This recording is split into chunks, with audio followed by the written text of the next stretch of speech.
Alright, so we're going to see how this Glock 19 80% bullet functions with the metal guide rod in there. I got a few rounds in there. Let's see if it locks back. Does it's supposed to do.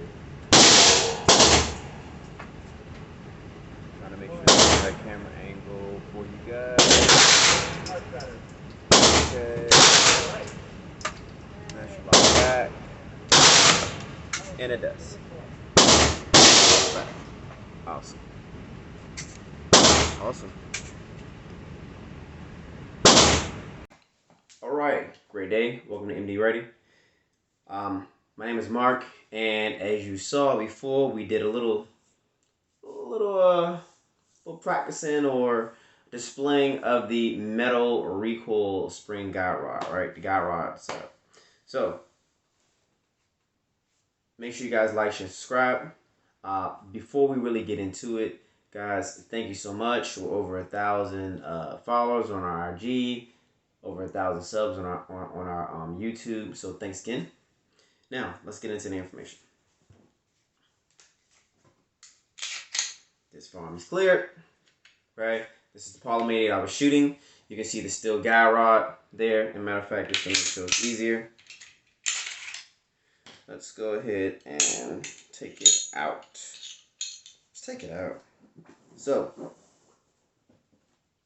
metal guide rod, plastic one, virtually similar in the design, but the metal one is going to give you way more longevity, less chance of cracking.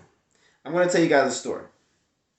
Now, this has nothing to do with Glock, okay? Now, I've known for people to go 5, 6, 7, 8, 9, 10,000 rounds plus on Glocks, and now I have to change these the guide rod recoil spring setup, right? A buddy of mine, he even put like 6,000 or 7,000 rounds on his Glock 40 cal before he even cleaned it, and it's still functional. I don't think that's a good idea, but hey, I was looking at video. TFB guy, they went through like 30 or 40,000 rounds before they had to replace a guide rod on a 9mm Glock. So, nothing about Glock or no slight to Glock, anything to that nature. I had a bad experience with the Smith & Wesson Sigma. Okay, for you all who own a Smith & Wesson VE40 or VE9, yes, do understand that mine's broke. Mine's broke at just over 1,000 rounds.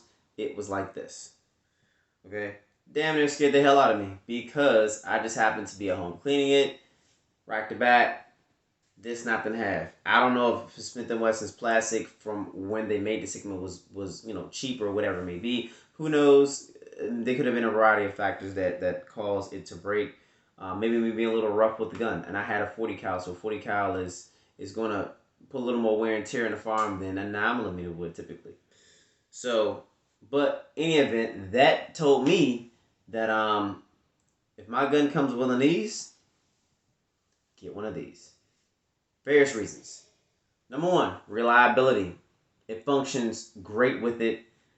Number two, it adds a little bit of weight towards the front. So since it's adding weight towards the front, recoil, reduction or less felt recoil, you can stay on target longer. And that's pretty much it. I'm like, I want to make sure that it doesn't break. It's not going to break.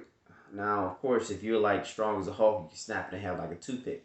But you can really feel the sturdiness of this this recoil assembly. So this guide rod is pretty stiff. And I think that's pretty important because you can be in a situation where you bump or bang this up against something or disassemble your gun a few times, and the next thing you know, got a broken recoil, a broken rod and a spring setup. And you don't need that. So it did not cause any issues with the firearm. I put a few rounds through it, did my regular training that I do when I go to a indoor range, and everything was good to go. So, and I felt even better because this is not the typical one that I purchase.